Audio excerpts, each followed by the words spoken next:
hablarte de confiar y de perseverar, porque Él ha sido bueno, porque Él ha dado todo.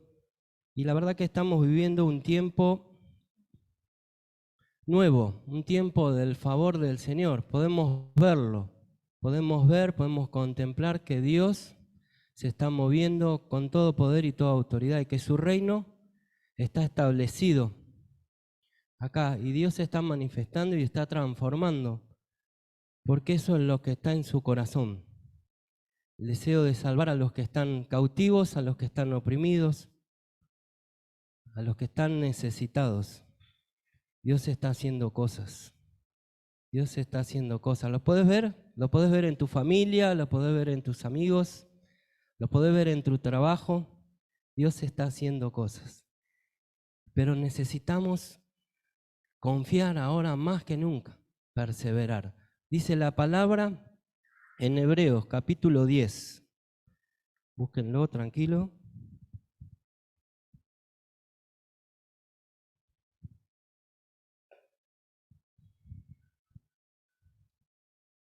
Hebreos capítulo 10, verso 35. Dice, así que no pierdan la confianza, porque ésta será grandemente recompensada. Ustedes necesitan perseverar para que después de haber cumplido la voluntad de Dios, reciban lo que Él ha prometido. Y dice, el que ha de venir vendrá y no tardará, pero mi justo va a tener que vivir por la fe. Dice, y si se vuelve atrás, no va a ser de mi agrado.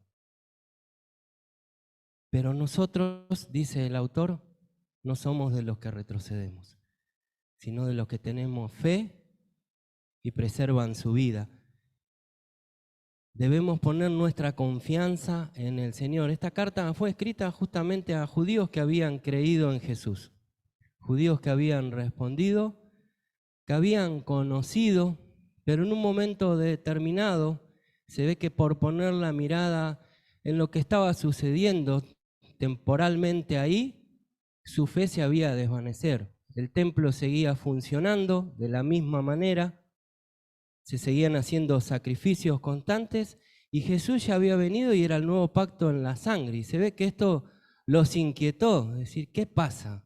Entonces, ¿será que esto de Jesús es tan cierto o no? Y el autor escribe justamente diciéndole, este fue el sacrificio, una vez y para siempre. Así que no pierdan esta confianza. Deben perseverar, deben ir hacia adelante, porque el que ha de venir, vendrá. Es la promesa.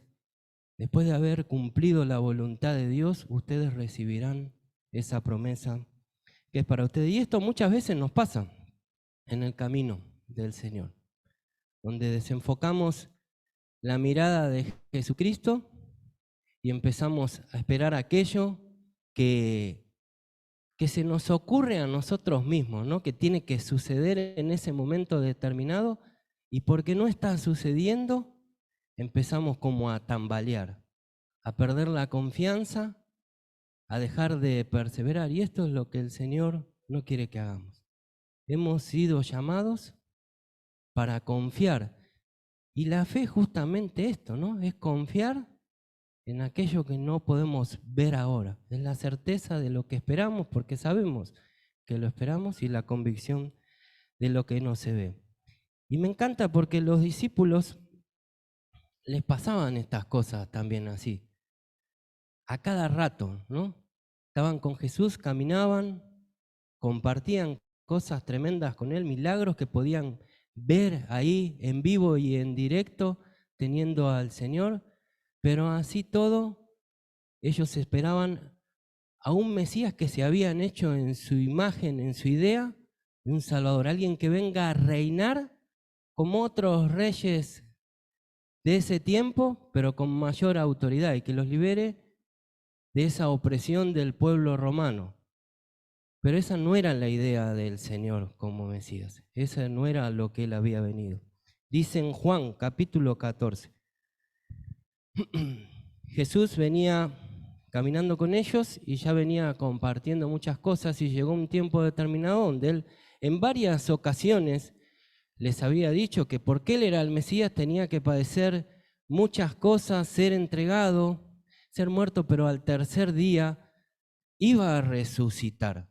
Y este era el mensaje, y no solo yo, sino todos aquellos que me quieren seguir, deben entender que es de esta manera. Tomen su cruz y síganme. Y este era el mensaje que Jesús le venía diciendo. Capítulo 12 empieza a decir, porque también tenía sentimientos el Señor y se angustia en un momento determinado. Dice, ¿y acaso ahora que estoy angustiado, voy a decir, Padre, líbrame de esta hora? No, si precisamente he venido para esto, ¿no? Y les venía compartiendo. Y en el capítulo 14 él identificó como que estaba pasando algo en la vida de los discípulos y les dice de esta manera: no se angustien, confíen en Dios y confíen también en mí. En el hogar de mi Padre hay muchas viviendas, como cantábamos esta mañana. Si no fuera así, yo ya se los habría dicho a ustedes. Voy a prepararles un lugar. Y si me voy y se los preparo, vendré para llevármelos conmigo. Así ustedes estarán donde yo estoy. Ustedes ya conocen el camino para ir a donde yo voy.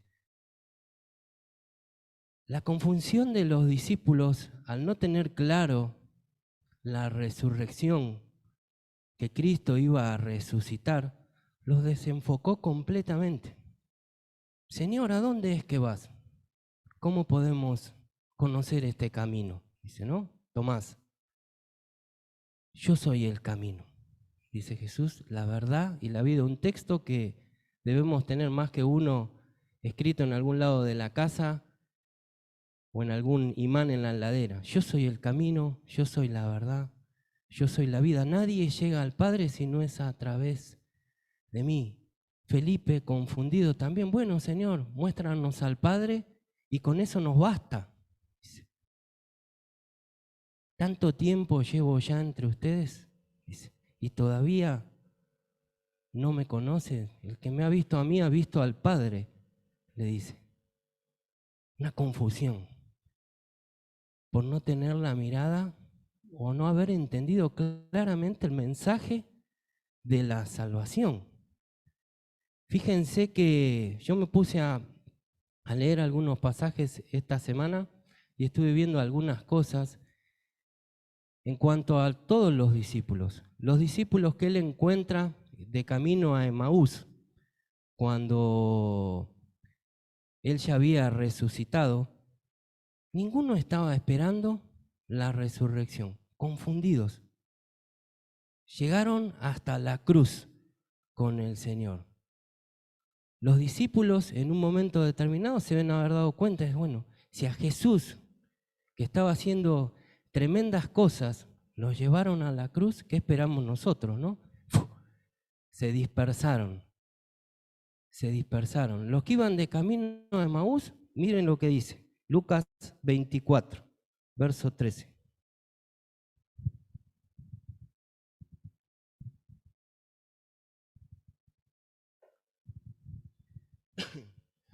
Dice, aquel mismo día, 2 de ellos se dirigían a un pueblo llamado Emaús, a unos 11 kilómetros de Jerusalén. Iban conversando sobre todo lo que había acontecido. Sucedió que mientras hablabas discutían. Jesús mismo se acercó y comenzó a caminar con ellos, pero no lo reconocieron, pues sus ojos estaban velados. ¿Qué vienen discutiendo por el camino?, les preguntó. Se detuvieron cabizbajo y uno de ellos, llamado Cleofás, le dijo: ¿eres tú el único peregrino en Jerusalén que no se ha enterado de todo lo que ha pasado recientemente? ¿Qué es lo que ha pasado?, le preguntó el Señor. Lo de Jesús de Nazaret. Era un profeta poderoso en obras y en palabras delante de Dios y delante de todo el pueblo. Los jefes de los sacerdotes y nuestros gobernantes lo entregaron para ser condenado a muerte y lo crucificaron. Pero nosotros abrigábamos la esperanza de que Él era el quien redimiría a Israel. Es más, ya hace 3 días que sucedió todo esto. ¿No? Ellos venían caminando, pero su esperanza no estaba puesta en la resurrección de Jesús, en que Jesús iba a levantar, sino que ellos venían pensando Y hasta en un momento dijeron, bueno, nuestra esperanza estaba puesta acá y la verdad que la hemos perdido. No está acá. Y no solo, y hoy las mujeres han ido al sepulcro y no estaba a la puerta, si siguen leyendo, y va diciendo esas cosas, ¿no? Y se le apareció un ángel, le dijo que él está vivo, pero nosotros no lo hemos visto. La esperanza de ellos se había desvanecido. Poner la mirada fuera de lo que Jesús les venía compartiendo. No solo eso, las mujeres que fueron al sepulcro a la mañana tampoco fueron a ver a Jesús resucitado, sino que iban con otra intención. El hecho transformador y lo que hace que nuestras vidas sean transformadas y que podamos realmente confiar plenamente es el encuentro con este Jesús vivo. Y eso fue lo que pasó por todos los discípulos y por toda la gente que se acercó al Señor. Sus vidas cambiaron cuando vieron a este Jesús vivo, resucitado. Los de Maús abrieron sus ojos cuando Jesús se les manifestó. Los discípulos pudieron comprender cuando Jesús los visitó, que estaban sentados todos juntos ahí. Le dijo, Tomás pudo creer cuando pudo ver al Señor, cuando tuvo ese encuentro profundo con el Señor. La familia del Señor, su hermano, Jacob, pudo creer cuando vio a este Jesús vivo. Los enemigos del Señor pudieron creer cuando lo vieron a Jesús vivo. Pablo de Tarso se encuentra con ese Jesús vivo y su vida cambió para siempre.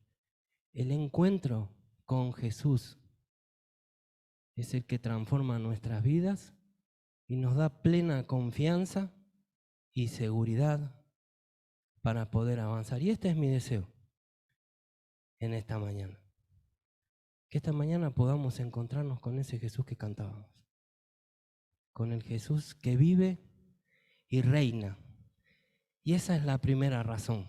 Jesús está vivo, hermanos. Jesús está vivo. Podés verlo, podés vivirlo, podés sentirlo.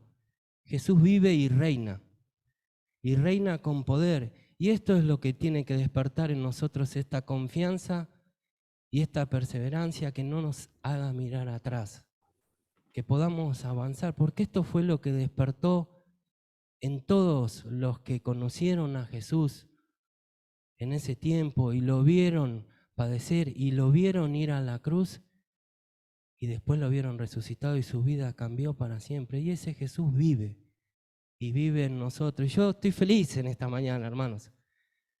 Estoy feliz porque yo mientras leía esto digo, qué tremendo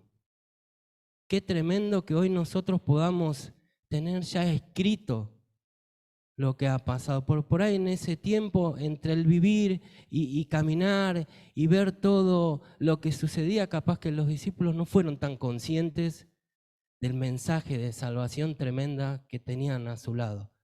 Pero cuando Jesús se les apareció, eso cambió sus vidas para siempre. Y podemos verlo, podemos ver que sus vidas fueron un antes y un después, que ya no miraron atrás, que ya fueron hacia adelante. Esteban, capítulo 7 de Hechos, deja claro que ve a Jesús reinando con todo poder y toda autoridad. Hechos 7:56 dice, veo el cielo abierto, exclamó, y al Hijo del Hombre de pie a la derecha de Dios. En un momento tremendo de su vida, habiendo dado todo, compartiendo el mensaje del Señor Jesús, lo estaban apedrando y en ese momento él vio al cielo y lo vio abierto y vio a Jesús de pie a la derecha del Señor. Jesús está vivo y está reinando con todo poder y toda autoridad, y eso nos tiene que motivar en esta mañana. Tenemos un Dios vivo que tiene poder, que reina con toda autoridad y que todo le pertenece. Amén. Y esta no es la única razón por la cual podemos confiar sino que la otra razón es su amor para con nosotros. ¿Sentís que Jesús te ama? Qué bueno, gloria a Dios. Jesús te ama. Te quiero decir que Jesús te ama. Te ama como nadie te amó jamás. Él te ama verdaderamente, incondicionalmente. No tienes que hacer nada para que Él te ame. Él te ama porque Él es amor. Jesús te amó primero.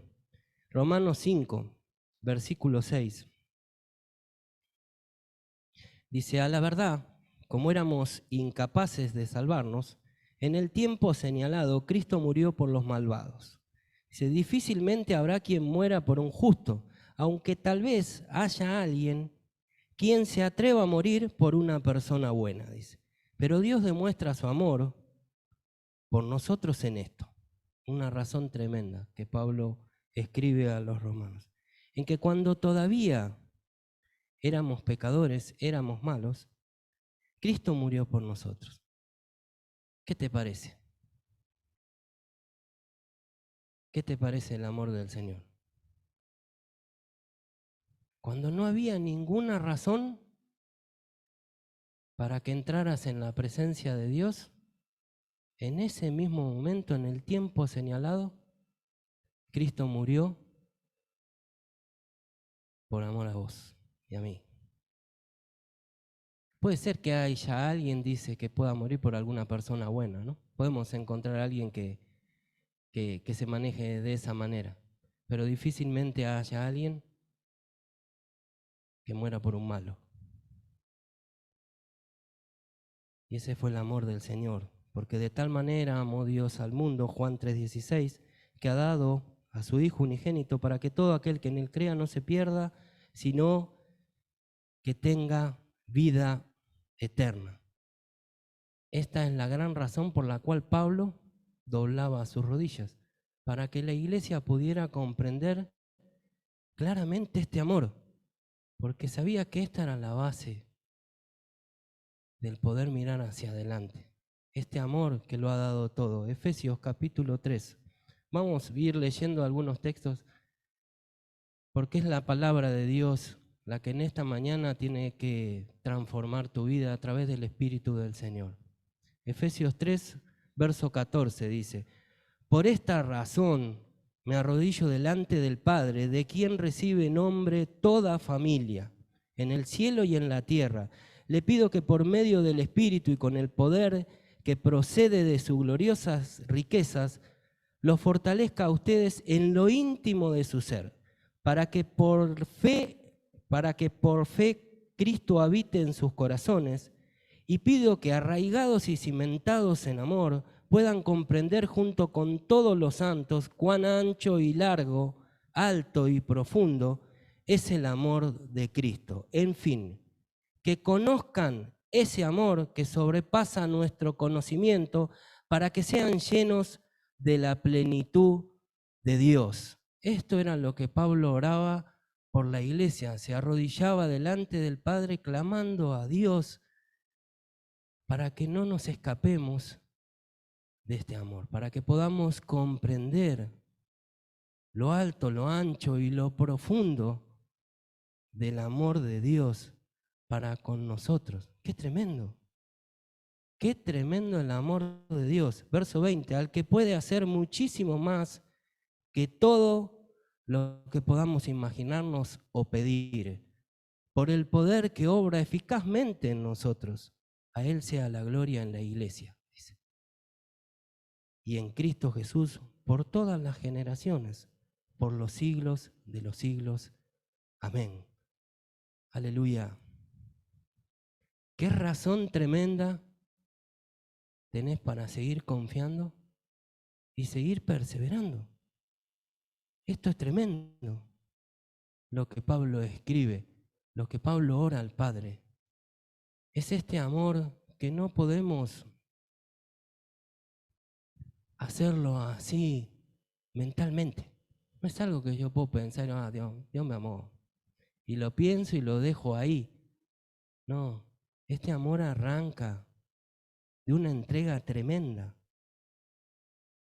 de una entrega de Jesús por ti, por mí.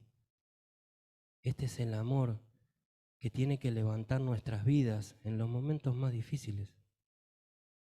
Este es el amor que nos tiene que dar el aliento para caminar en esta tierra. No solo que Cristo vive y reina, sino que te ama de tal manera que está dispuesto a todo por ti. Él es el que te encuentra. Él es el que te busca constantemente. Quiere que tengas ese encuentro con Él. Él quiere eso todo el tiempo. Y esto es tremendo, porque tampoco es algo que lo podemos hacer nosotros, sino que es una obra de Dios y empezó desde la eternidad en tu vida. Y esto también es tremendo. Miren lo que dice Pablo. Debemos perseverar, ¿eh? Debemos perseverar porque justamente eso es lo que nos pide el Señor. No sé la situación que estás viviendo, pero Dios nos llama a confiar y a perseverar. Y Él vive y reina y te ama y sabe lo que estás pasando. Te dice, te animo a que confíes, no mires atrás. Confía, persevera porque Él tiene la mejor salida para tu vida. Perseverar, acto de mantenerse constante en algo o de insistir en las prácticas de una enseñanza o un cumplimiento de un deber. Nos cuesta ser constantes. ¿Estás de acuerdo conmigo? Somos inconstantes. Recontra. No voy a repetir porque si no Santi me va a decir algo, pero somos inconstantes. Inconstantes. Grupos de hogar. Somos inconstantes. No solo los que tienen que ir, sino a veces los que tienen que coordinar también. Es algo que tenemos que ir revisando. Debemos ser perseverantes. No, lo que pasa es que no entiendo lo que Dios me quiere decir en este tiempo. No sé qué pasa, no sé. Hermano, Dios te quiere hablar. Tenés que ir al grupo de hogar, tenés que entender su palabra, tenés que estudiarla. Dios te habla a través de la palabra, de su palabra, de lo que ha sido expulsado de su aliento, de su boca, todo lo que ha sido inspirado por Dios. Debemos ser constantes en los grupos de hogar. Voy a tocar algunos puntos que son importantes para la vida de la iglesia. Debemos ser constantes en los grupos de hogar. Debemos asistir. Si no estás en un grupo de hogar, tenés que ir. No te lo tenés que perder. Dios quiere transformar tu mente, tu manera de pensar a través de la palabra del Señor. Es importante que vayas. Reuniones de matrimonios. Somos inconstantes. Yo no sé, este fin de semana pido disculpas, no estuve, tuve un viaje, me invitaron a un casamiento, no pude estar.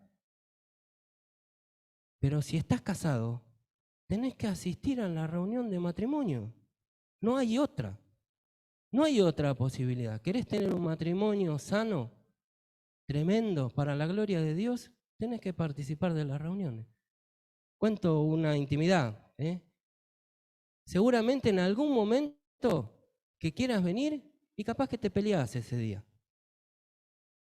Capaz que ese día te peleás. ¿Sabés la cantidad de veces cuando conocí al Señor que íbamos peleados hasta la reunión? Y doy gloria a Dios por los hermanos que se encargaban de la tarea en ese tiempo. Pero nos peleábamos y en el auto oraba al Señor y decía, Señor, no importa, quiero que me hables. Y el seguir insistiendo hizo que Dios pueda transformar mi vida, la vida de mi mujer, y que hoy podamos disfrutar de otro tiempo. Debemos ser constantes, porque no es solo lo que vivimos en esta mañana, sino que es la vida de la iglesia. Son los hermanos que Dios ha puesto, los que tienen a Jesús en su corazón, para transformarte, para guiarte en este tiempo. Debemos ser constantes en los jóvenes. Debemos ser constantes. Si no estás acá reunido con tus hermanos ese sábado, ¿qué estás haciendo? Qué pregunta, ¿no? Qué pregunta tremenda. debemos ser constantes. Debemos confiar de que Dios va a hacer algo ese sábado. Debemos confiar de que Dios quiere que estemos, de que participemos.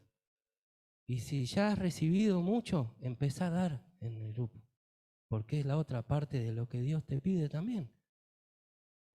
Mejor es dar que recibir.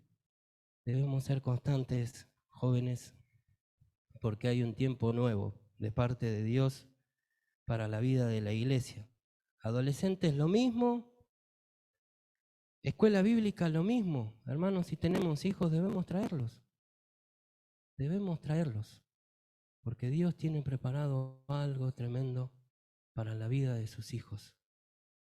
Y lo que ha sido sembrado en ese tiempo yo lo puedo ver hoy en la vida de adolescentes, en la vida de jóvenes. Esa obra que Dios empezó la va perfeccionando hasta el día de Cristo Jesús. Seamos perseverantes, seamos constantes en la vida en Cristo Jesús. Amén.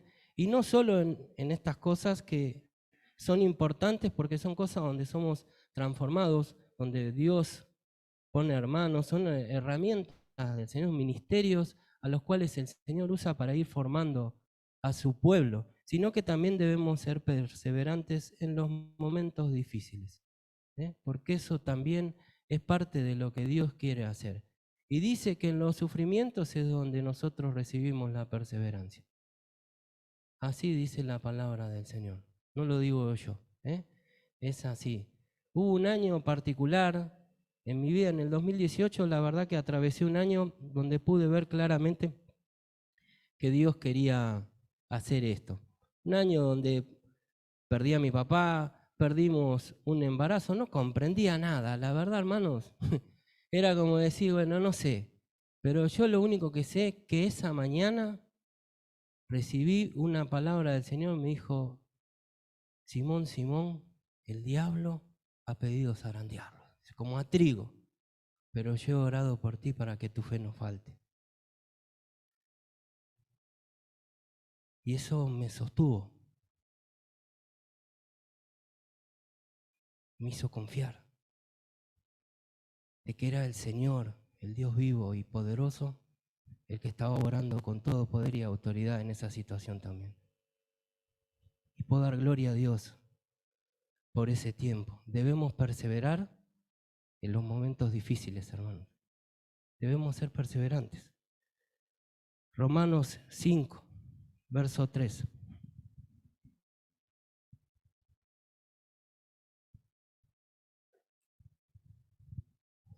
Y no solo en esto, sino también en nuestros sufrimientos, porque sabemos que el sufrimiento produce perseverancia, la perseverancia entereza de carácter, la entereza de carácter esperanza. Y esta esperanza no nos defrauda, porque Dios ha derramado su amor en nuestros corazones por el Espíritu Santo que nos ha dado.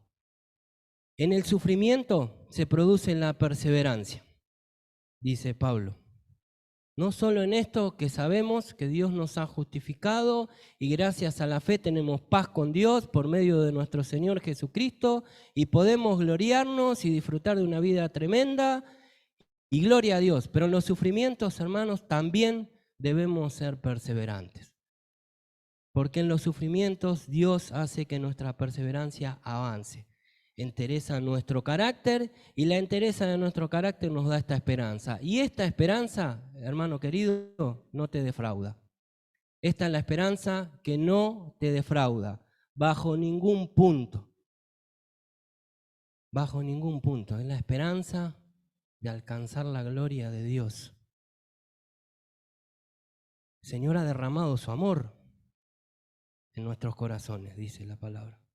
No solo que vive y reina, ha derramado su amor y te quiere transformar. Y te quiero decir que esta es una obra que hace el Espíritu.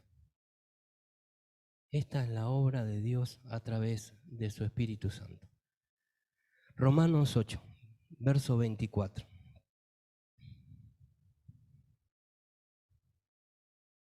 Otra vez el apóstol Pablo. No es que soy fanático, pero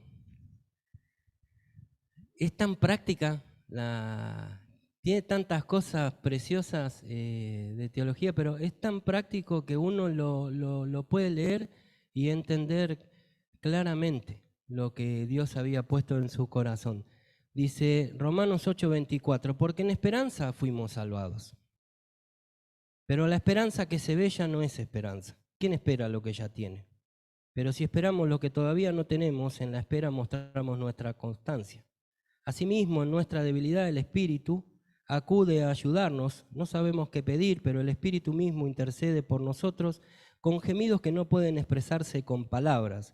Y Dios, que examina los corazones, sabe cuál es la intención del Espíritu, porque el Espíritu intercede por los creyentes conforme a la voluntad de Dios. Ahora bien, sabemos que Dios dispone todas las cosas para el bien de quienes lo aman, los que han sido llamados de acuerdo con su propósito, porque a los que Dios conoció de antemano, también los predestinó a ser transformados según la imagen de su Hijo, para que Él sea el primogénito entre muchos hermanos.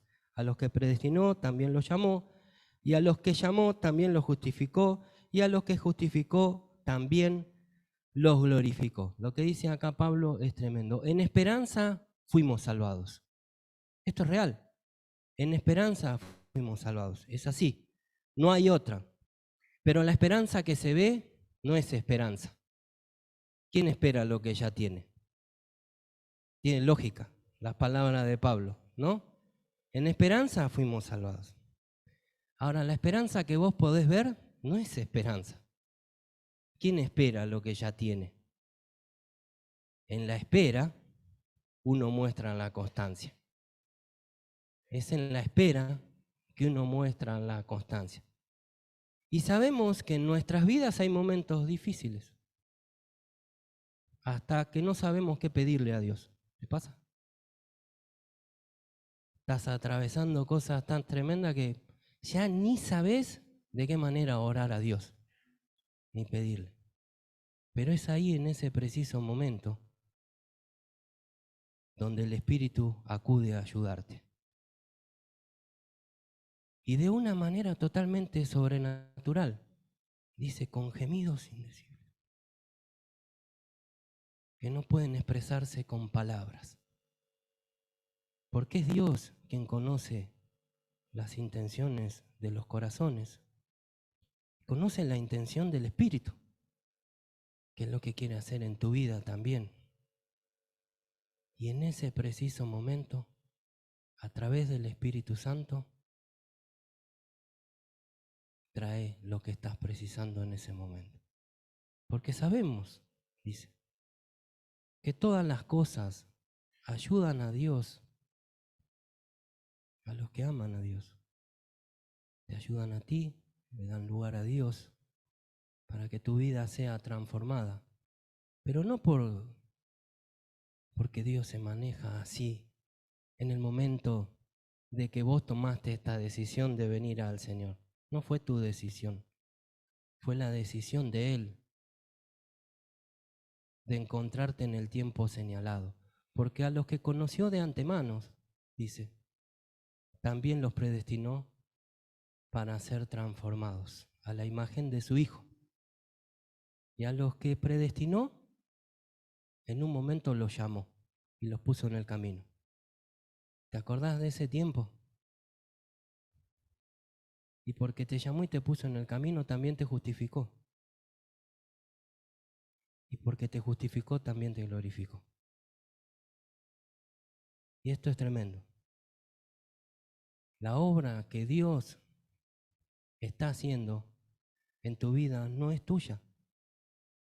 Es la obra de Dios a través del Espíritu de Él que está transformando tu vida.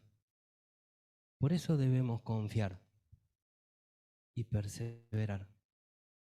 Porque todo tiene que ver con el Señor. Todo tiene que ver con lo que Dios quiere hacer en tu vida. Porque el que empezó tan buena obra, dice la palabra, la va a ir perfeccionando hasta el día de Cristo Jesús en tu vida. ¿Puedes decir gloria a Dios? Aleluya. Bendito sea el Señor, ¿eh? Qué rica que es la palabra de Dios. ¿Cómo te hace entender de que no son tus fuerzas, hermanos. Es el Señor. Es el Señor que te tiene que levantar en este tiempo con poder. Debes confiar, perseverar, porque esta esperanza no nos defrauda. No nos defrauda. No solo debemos confiar y perseverar porque Cristo está vivo. No solo porque Él nos ama incondicionalmente. No solo porque es la obra de su Espíritu Santo en nuestras vidas, sino que debemos confiar y perseverar porque hay una causa, nos compartieron ayer. Hay una causa a la cual Dios te llamó. ¿Sos consciente? Dios quiere que su evangelio llegue hasta lo último de la tierra. Y entonces vendrá el fin, dice la palabra. Y esta es la otra razón por la cual debemos confiar y perseverar. Ayer nos compartieron y lo agregué esta mañana de la vida de Filemón y de Onésimo, de su carta y de la actitud de Pablo frente a la situación. Onésimo se había ido de la casa de Filemón, dicen que le había robado, se había escapado, pero en ese momento se encontró con Pablo, que tenía a Jesús en su corazón. Le compartió el evangelio, su vida fue transformada. Y en un momento determinado Pablo escribe esta carta, que es un solo capítulo, está antes del libro de Hebreos, lo podés leer. Es hermoso ver la causa por la cual el apóstol le escribía a este hermano.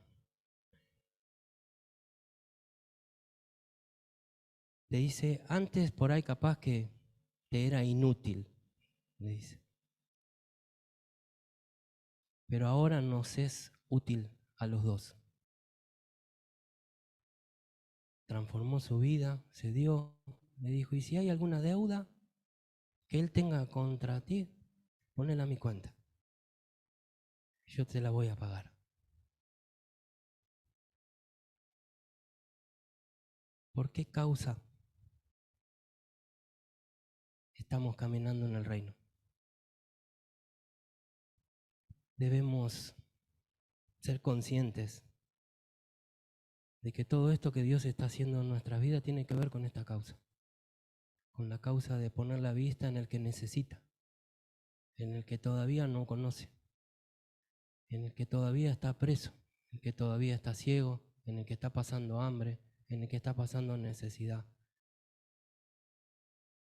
Por eso debemos confiar y perseverar. ¿Qué te parece? Hay razones suficientes por las cuales podemos dejar a un costado, no un costado para perder la situación que estemos pasando. Si no sabes cómo pedirle a Dios, escúchalo. Poné tu oído ahí y decís, Señor, háblame, porque es Dios quien te quiere hablar. Escucha la voz de Dios en este tiempo. No hables por encima de lo que Él te quiere hablar. Pasá tiempo en silencio con Dios porque Dios te quiere hablar algo. Porque es el Espíritu que intercede en estos momentos, cuando no sabemos qué pedir. Hermanos y hermanas queridas, te quiero animar en esta mañana a esto.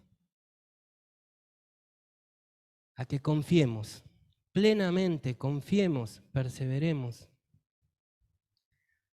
Porque después de haber cumplido la voluntad de Dios, recibiremos las promesas que Él tiene preparadas para todos los que le aman. Amén. Bueno, gloria a Dios. Vamos a orar.